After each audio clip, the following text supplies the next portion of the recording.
नमस्कार, आप देख रहे हैं एनबी न्यूज और मैं हूं आपके साथ योगेश पांडे। स्वागत है आपका उत्तराखंड के इस खास बुलेटिन में। खबरों की शुरुआत करेंगे। मुख्यमंत्री पुष्कर सिंह धामी ने ड्रोन के माध्यम से श्री केदारनाथ धाम के पुनर्निर्माण कार्यों का निरीक्षण किया। मुख्यमंत्री धामी ने कहा कि श्री केदारनाथ धाम पुनर्निर्माण प्रोजेक्ट प्रधानमंत्री नरेंद्र मोदी के ड्रीम प्रोजेक्ट है। उन्होंने अधिकारियों को कार्यों में और तेजी लाने के निर्देश दिए हैं। मुख्यमंत्री ने कहा कि यह सुनिश्चित किया जाए कि केदारनाथ धाम में पुनर्निर्माण कार्यों में और तेजी लाने के लिए मानव संसाधन के साथ पर्याप्त उपकरणों की व्यवस्था भी हो। मुख्यमंत्री ने कहा कि श्री केदारनाथ श्रद्धालुओं की आस्था का प्रमुख केंद्र है। मुख्यमंत्री पुष्कर सिंह धामी ने कहा, प्रधानमंत्री नरेंद्र मोदी के मार्गदर्शन में मास्टर प्लान के अनुरूप श्री केदारनाथ को भव्य बनाया जा रहा है। मुख्यमंत्री पुष्कर सिंह धामी ने मंगलवार को अपने आवास स्थित कैंप कार्यालय में अमृत महोत्सव कार्यक्रम के आयोजन की व्यवस्था की समीक्षा बैठक की और उन्होंने कहा कि अमृत महोत्सव प्रधानमंत्री नरेंद्र मोदी की राष्ट्रीय सर्वप्रथम विजन को बताता है।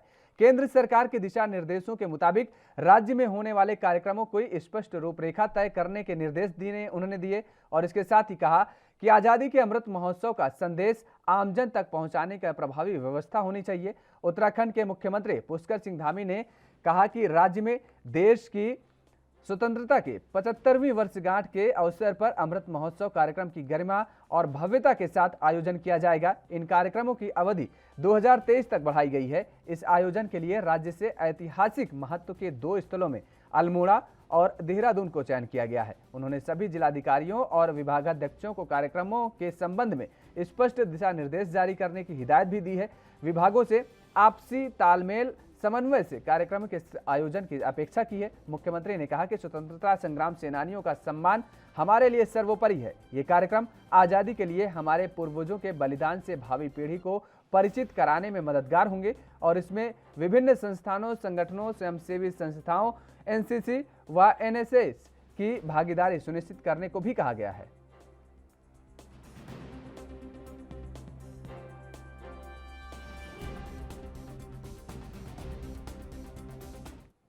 कुमाऊं के 4 जनपद अल्मोड़ा, बागेश्वर, पिथौरागढ़ और चंपावत के युवाओं के लिए अच्छी खबर है। अब पर्वतीय क्षेत्र के युवा उच्च शिक्षा के क्षेत्र में अब अपनी उच्च शिक्षा यहीं प्राप्त कर पाएंगे और जिसके लिए अल्मोड़ा शोभन सिंह जीना विश्वविद्यालय अब अपने अस्तित्व में आने लगा है। बता दें कि कुमाऊं के 6 जनपदों के लिए एक ही विश्वविद्यालय आज तक था, जो कुमाऊं विश्वविद्यालय नैनीताल में है। अब सरकार द्वारा अल्मोड़ा में शोभन सिंह जीना विश्वविद्यालय की स्थापना की गई है, जो पिछले वर्ष बनाया गया है। कुलपति प्रोफेसर नरेंद्र सिंह भंडारी ने बताया कि पर्वतीय क्षेत्रों के युवाओं को आधुनिक शिक्षा के साथ गुणवत्ता की शिक्षा मिले, इसके लिए 4 जनपदों में 4 परिसर के साथ 2 परिसरों को और बनाया जा रहा है और इसके साथ ही नई टेक्नोलॉजी की शिक्षा के लिए विश्वविद्यालय में नए कोर्सों को भी लागू किया जाएगा। पूरे पहाड़ के 4 जिलों की जो विश्वविद्यालय के अधिकारिता क्षेत्र में वो भी संपादित की जाएगी। तो ऐसे करके अगर देखें तो हमने विश्वविद्यालय का जो एक कहना चाहिए जो एक मूल स्वरूप होता है बेसिक तौर पे, वो हमने प्राप्त कर लिया है। बाकी धीरे धीरे, क्योंकि ये तो लंबी प्रक्रिया है, विश्वविद्यालयों को बनने में लंबा समय लगता है, तो उस रूप में अगर हम देखें, क्योंकि अभी 2 परिसर और बनने हैं, उसके उनका कार्य भी गतिमान है, तो ऐसे करके ये समय के साथ बढ़ता चला जाएगा। लेकिन जो मूल रूप था कि अकादमिक और उसके अलावा परीक्षाएं और शोध कार्य, इन तीनों में करीब करीब अपनी स्थापना वो कर चुका है विश्वविद्यालय। पतंजलि योगपीठ के महामंत्री आचार्य बालकृष्ण का आज जन्मदिन है। बता दें कि यह दिन पतंजलि द्वारा जड़ी बूटी दिवस के रूप में मनाया जाता है और इस अवसर पर पतंजलि की यज्ञशाला में यज्ञ हवन आदि कार्यक्रम हुए और इसके साथ ही इस दौरान स्वामी रामदेव और आचार्य बालकृष्ण ने रक्तदान भी किया। इस अवसर पर बाबा रामदेव ने कहा कि आज का दिन पतंजलि द्वारा जड़ी बूटी दिवस के रूप में मनाया जाता है और इसके साथ ही इस दिन पतंजलि द्वारा यह प्रण लिया जाता है कि वह पूरे वर्ष देश भर में पौधरोपण का कार्यक्रम चलाएंगे और जिसमें 1 करोड़ पौधे हमारे द्वारा पूरे देश में वितरित किए जा रहे हैं। करके बोल देता हूँ, फिर पहुँच लेना। आज पूज्य आचार्य श्री बालकृष्ण जी महाराज जी का जन्मदिन है और उनके जन्मदिन को हम जड़ी बूटी दिवस के रूप में मनाते हैं और कम से कम 1 करोड़ से ज़्यादा पेड़ पौधे, जड़ी बूटियाँ, गिलोय, आंवला, अश्वगंधा, नीम, तुलसी, एलोवेरा पूरे देश में हम वितरित कर रहे हैं। हमारे करोड़ों करोड़ों कार्यकर्ता इस काम में लगे हैं और हम ये मानते हैं कि ये सारी जड़ी बूटियाँ हर्षित हैं, आह्लादित हैं कि एक युग नायक, एक युग पुरोधा वो उन आयुर्वेद की जड़ी बूटियों के द्वारा करोड़ों लोगों के उपकार में लगा हुआ है। और इस समय जब चारों ओर मानवता पर बहुत बड़ा संकट है कम्युनिकेबल नॉन कम्युनिकेबल डिजीज़ का, bacterial, viral, fungal disease, lifestyle disease, genetic disease और इनक्योरेबल डिजीज़ चारों ओर से मानवता के लिए एक बहुत बड़ा कहर बरपा रही हैं। ये रोग रूपी शत्रु चारों ओर घात लगाए बैठे हैं। ऐसे समय में ये गिलोय, ये तुलसी, ये आंवला, ये एलोवेरा, ये नीम, ये जीवनदायिनी जड़ी बूटियां हैं लोगों के लिए। और घर घर में जब ये जड़ी बूटियां होंगी तो ये जो मेडिकल टेररिज्म पूरे देश में चलता है, इससे देश बचेगा। एक एक आदमी छोटी छोटी बीमारियों के लिए 5, 10, 25, 50 लाख रुपए खर्च कर देता है और तब भी कई बार जीवन नहीं बच पाता है। तो आज हमने जड़ी बूटियों के द्वारा लोगों को जीवन दान मिले अभियान शुरू किया और साथ में पूज्य आचार्य भाक्षण जी ने, मैंने और हमारे सभी कार्यकर्ताओं ने, हजारों कार्यकर्ता आज पूरे देश में रक्तदान कर रहे हैं। अपने जीवन की रक्षा के लिए हम जड़ी बूटियों का संरक्षण संवर्धन करें।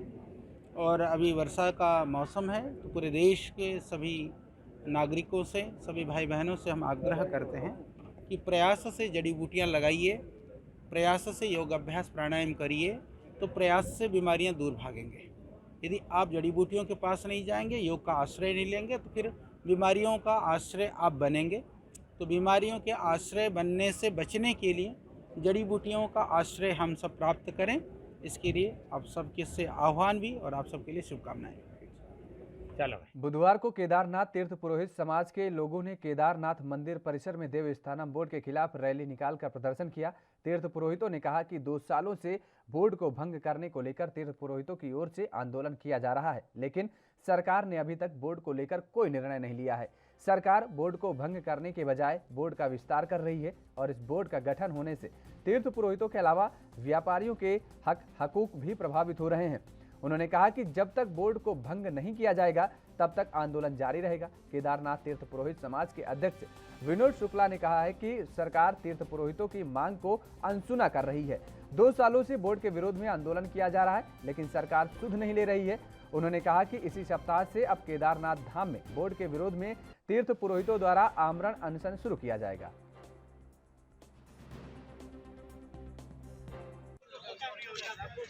आज श्री केदारनाथ धाम में हमारे तीर्थ पुरोहितों को लगभग जो है 2 साल से हम लोग आंदोलन कर रहे हैं, लेकिन सरकार के काम में जूता नहीं दिख रहा है।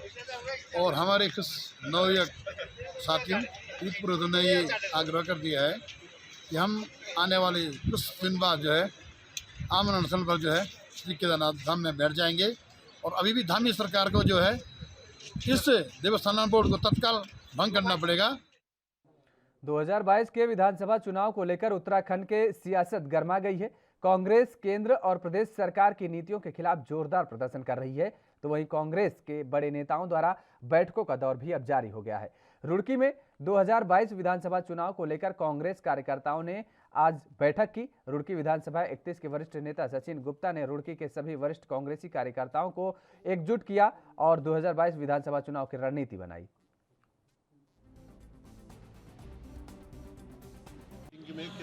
हमने जो ये कार्यक्रम रखा है, ये स्वागत समारोह कार्यक्रम है। हमने यहाँ पे जो शहर के वरिष्ठ कांग्रेसी नेता हैं, हमने कोशिश करी है कि सभी को बुलाया जाए, उनको सबको सम्मान दिया जाए। लेकिन आज देखिए हमारे यहाँ हमने ये सोचा है कि जितने भी हमारे वरिष्ठ कांग्रेसी हैं, उनका सबका एक्सपीरियंस 40 साल 50 साल के करीब का है। उन्हें हर चीज़ पता है कि इलेक्शन को कैसे लड़ा जाता है, किसे लड़वाना चाहिए, किस हिसाब से लड़ना चाहिए। उसी वजह से हमने उनको सबको बुला के यहाँ पे एक बार दोबारा से इकट्ठा किया है और कोशिश की है कि जो भी हमारे कांग्रेस का प्रत्याशी चुना जाएगा, हम उसे मिलजुल के, जो हमारे वरिष्ठ कांग्रेसी हैं वो भी, हम हमारे जैसे युवा और हमारे जैसे जो लोग हैं वो भी, सब मिल के उसे इलेक्शन लड़वाएँ। देखिए दावेदारी हर कोई करता है, मैंने भी दावेदारी कर रखी है अगले प्रत्याशी के रूप में अपनी, और मैं चाहता हूँ कि कांग्रेस का हर कार्यकर्ता अपनी दावेदारी पेश करे जैसे मैं कर रहा हूँ। और उसे हम इलेक्शन लड़वाएंगे। जिसे भी कांग्रेस पार्टी अपना प्रत्याशी बनाएगी हम उसे इलेक्शन तन मन धन से पूरी तरह लड़वाएंगे। देखिए बात ऐसी है, कांग्रेस के जितने भी कार्यक्रम हो रहे हैं सब हम कोशिश ये कर रहे हैं कि मैं कोई कार्यक्रम कर रहा हूँ तो उसमें देखिए कुछ अलग लोग होंगे, कुछ अलग वरिष्ठ आएंगे, कुछ उनमें से गिने चुने लोग जो हैं दूसरी पार्टी है दूसरे लोगों के द्वारा भी माने जाएंगे। ऐसा नहीं है। देखिए अलग अलग शहर में, शहर इतना बड़ा है रुड़की शहर, 1,17,000 20,000 के करीब की यहाँ पे जो है वोटिंग होनी है। तो उसमें अगर एक ही जगह बैठ के हम कार्यक्रम करेंगे और एक ही 10-15 आदमी कार्यक्रम करेंगे तो उसका कोई वो नहीं आएगा। ऐसा ही किया गया है। आज हमने जो ये कोशिश करी है इसलिए करी है कि जो लोग ये भूल के बैठ गए कि वो मतलब कांग्रेसी हैं या उनके उसमें ये आ गया ध्यान में कि युवा नेता या युवा कार्यकर्ता उन्हें नहीं पूछ रहा है, तो आज हमने वही मान सम्मान देने की उन्हें कोशिश करी है। और ये भी कोशिश करी है कि वो अपना जो कीमती समय है वो कांग्रेस के प्रति जो उन्होंने 40 साल 50 साल दिए हैं वो अब हमें दें। मैं रुड़की विधानसभा 31 में रुड़की के जितने भी वरिष्ठ कांग्रेस पुराने बुजुर्गवार नेता और नेतागण हैं उन सबको हमने बुलाया और उन सबको बुलाकर हम लोगों ने यहाँ पर उनके सम्मान समारोह में इस कार्यक्रम का आयोजन किया। बिल्कुल आगामी 2022 की आज हमने हुंकार भरी है। पूरे प्रदेश के अंदर जितनी भी विधानसभाएं हैं वो अब 2022 के चुनाव के लिए पूरी तरह तैयार हैं और हमने अपने 2022 के लिए रुड़की विधानसभा 31 के लिए सारे बुजुर्गों को आज हमने घर से बाहर कांग्रेस के अंदर बड़े बुजुर्गों को बुलाकर हमने एक सूत्र में बांधने के लिए पार्टी कार्यकर्ताओं नेताओं नेत्रियों को एक साथ एक स्थान पर बुलाकर इस कार्यक्रम को कर एक शुरुआत करने का काम किया है। बिल्कुल देखिए ये बुजुर्ग हैं, ये हमेशा इनके राज में जो है कांग्रेस हमारी आगे बढ़ी है और इनकी बागडोर और इनके दिशा निर्देश पर जब भी चुनाव हुआ है निश्चित तौर से कांग्रेस का विधायक, मेयर या कांग्रेस के लोकसभा प्रत्याशी वो चुनाव जीत कर गए हैं। ये आज कार्यक्रम का जो आयोजन है, संयोजक हैं, ये हमारे वरिष्ठ कांग्रेस नेता जो हैं भाई सचिन गुप्ता जी हैं, जिनका परिवार का 50 साल का कांग्रेस का जो है इतिहास है और इन्होंने आज सबको एक साथ बुलाकर सम्मान दिया है और साथ में मुझे भी जो कोऑर्डिनेटर बनाया गया है जिले अपना उत्तराखंड प्रदेश की जो पब्लिसिटी कमेटी का जिले हरिद्वार का जो प्रभारी हैं उनके द्वारा, विशाल डोभाल जी द्वारा, और हमारे जो प्रदेश के जो उत्तराखंड प्रदेश पब्लिसिटी कमेटी के जो अध्यक्ष हैं भाई हमारे सुमित हृदय जी। अल्मोड़ा जिले की नवनियुक्त जिलाधिकारी वंदना सिंह ने कलेक्ट्रेट पहुंचकर आज अपना कार्यभार संभाल लिया है। आपको बता दें कि वंदना सिंह 2013 बैच की आईएएस अधिकारी हैं। साथ ही बता दें कि वंदना सिंह इससे पहले पिथौरागढ़ में मुख्य विकास अधिकारी के तौर पर तैनात रहीं और उसके बाद रुद्रप्रयाग में अब जिलाधिकारी के रूप में अपनी सेवाएं दे चुकी हैं। जिलाधिकारी बनने से पहले वह शासन में अपर सचिव ग्राम्य विकास आयुक्त एवं निबंधक सहकारिता के पद पर भी कार्य कर चुकी हैं। कलेक्ट्रेट पहुंचने पर जिलाधिकारी ने कोषागार पहुंचकर उन्होंने विधिवत कार्यभार ग्रहण किया और इसके साथ ही कोषागार की गहनता से निरीक्षण भी किया।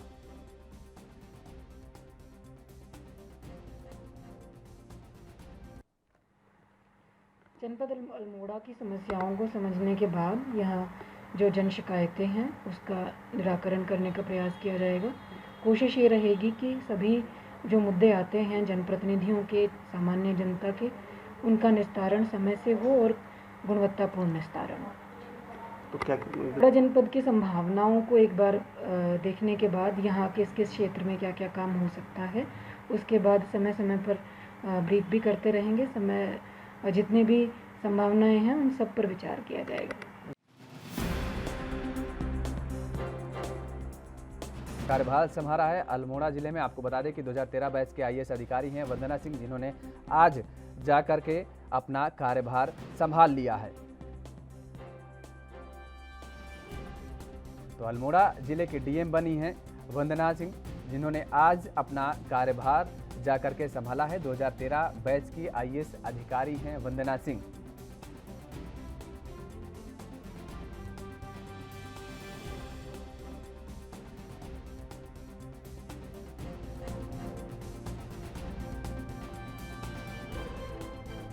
तो 2013 बैच की आईएएस अधिकारी हैं वंदना सिंह। आपको बता दें कि कार्यभार संभालने से पहले कलेक्ट्रेट पहुंची वंदना सिंह और वहां पर पहुंच करके अधिकारियों से उन्होंने मुलाकात की और उसके साथ ही वहां के हालातों का जायजा लिया और उसके बाद उन्होंने कार्यभार संभाला है। इसके पहले का अगर जिक्र किया जाए तो वंदना सिंह सेक्रेटरीट में काम कर चुकी हैं और अब उन्हें अल्मोड़ा जिले के प्रभार दिया गया है, अल्मोड़ा जिले की जिम्मेदारी सौंपी गई है, जिसके बाद उन्होंने आज वहां पर पहुंच करके जिलाधिकारी मुख्यालय कार्यालय पहुंच करके अपना कार्यभार संभाल लिया है। फिलहाल रुकते हैं छोटे से ब्रेक के लिए, ब्रेक के बाद फौरन हाजिर होते हैं।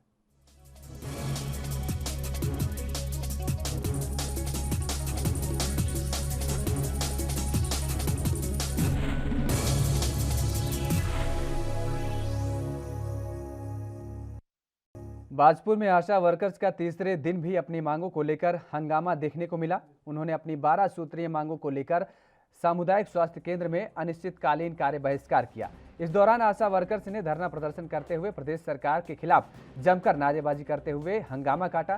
साथ ही प्रदेश सरकार से मांगी पूरी करने की अपील भी की है।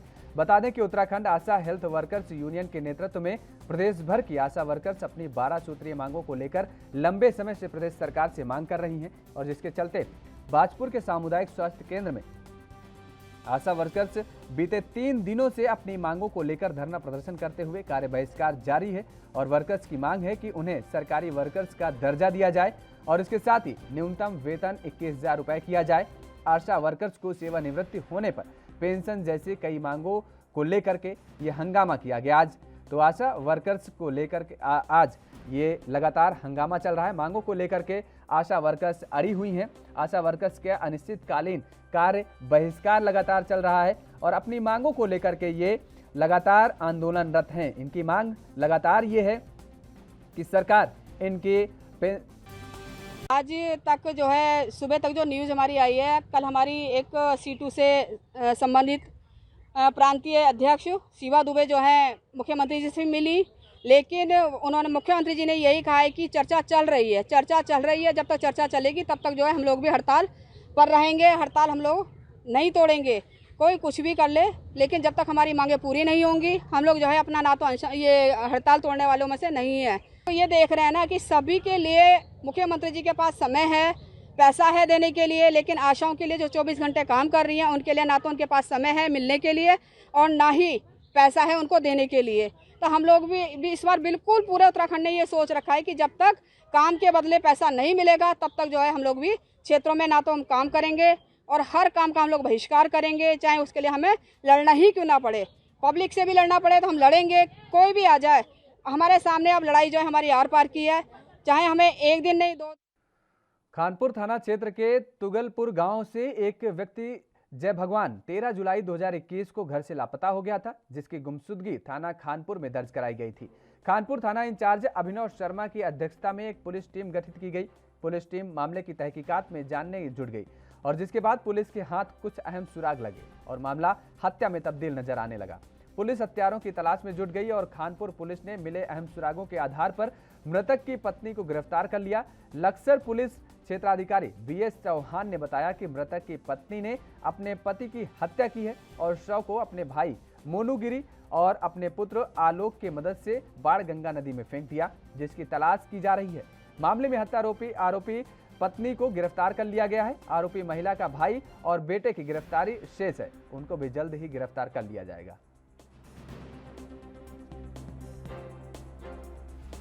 मृतक जय भगवान है जो गुमशुदा था, अब पता चला उसकी हत्या कर दी गई है। उसकी पत्नी अर्चना को अरेस्ट किया गया है। 2 अभियुक्त इसमें और सम्मिलित है जो लाश वगैरह को ठिकाने लगाने के लिए सम्मिलित रहे हैं, उनकी तलाश की जा रही है और डेड बॉडी की जो है बाण गंगा में। उत्तराखंड के लक्सर तहसील परिसर में एक लेखपाल द्वारा हिस्सा प्रमाण पत्र बनाने के एवज में एक किसान से 500 रुपए की मांग की गई थी और जिसके चुपके से किसी अन्य व्यक्ति ने वीडियो बना ली और उसे वायरल कर दिया। लेखपाल द्वारा किसान से बार बार पैसे मांगे जा रहे थे। रिकॉर्ड हुई वीडियो में लेखपाल की आवाज और चेहरा साफ दिखाई दे रहा है। हालांकि मामले में अभी तक कोई कार्रवाई नहीं हुई है।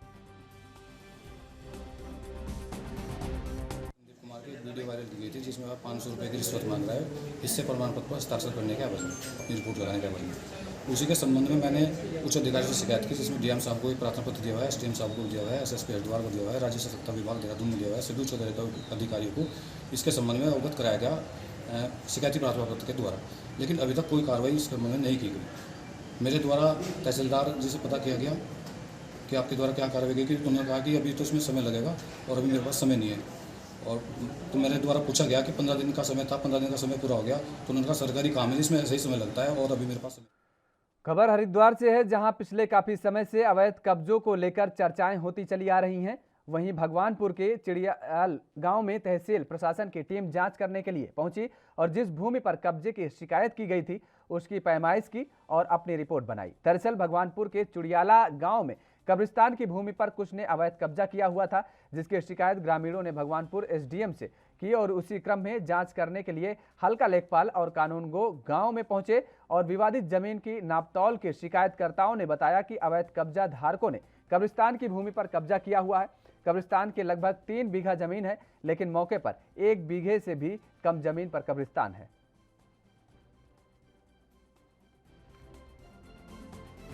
विश्वास से हमारी कब्रिस्तान की ज़मीन थी जी साहब, इन्होंने यहाँ आके नापी थी शुरू स्टार्टिंग में। हमें पता चला कि भैया यहाँ तक है। पहले तो हम इसी चक्कर में थे भाई ये यही है जितनी ये 1.5 बीघा है फिलहाल। अच्छा जी, फिर उन्होंने ये वो नापी आ गए यहाँ से पटवारी ने कानूनगो ने, तो ये बहुत दूर तक एरिया आया इसमें।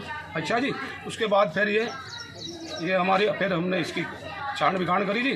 फिर वहाँ पटवारी क्या नाम अप्लीकेशन दी हमने एसडीएम साहब के यहाँ भी एप्लीकेशन दे रखी साहब। फिलहाल हमारे पास 1.5 बीघे ज़मीन, 1/2 बीघा ज़मीन है। कब्रस्तानों की जो मौजूद लोगों से कहा कि उन्होंने हमें दी थी। अब इसमें मौके पे 8 बीघा के करीब है, बाकी ज़मीन कब्जा कर रखा लोगों ने। हमने पटवारी को, तहसीलदार को रिपोर्ट दी, एसडीएम साहब को रिपोर्ट दी। उन्होंने पटवारी तहसीलदार बुलवाए और निर्माण कार्य कर रही है रुकवा दिया। सितारगंज के शक्ति फार्म में एक के बाद एक की मौत। कोतवाली सितारगंज के अंतर्गत बैकुंठपुर निवासी नवदंपति के संदिग्ध परिस्थितियों में मौत से क्षेत्र में सनसनी फैल गई है। घटना के कारणों की अभी तक जानकारी नहीं मिल पाई है।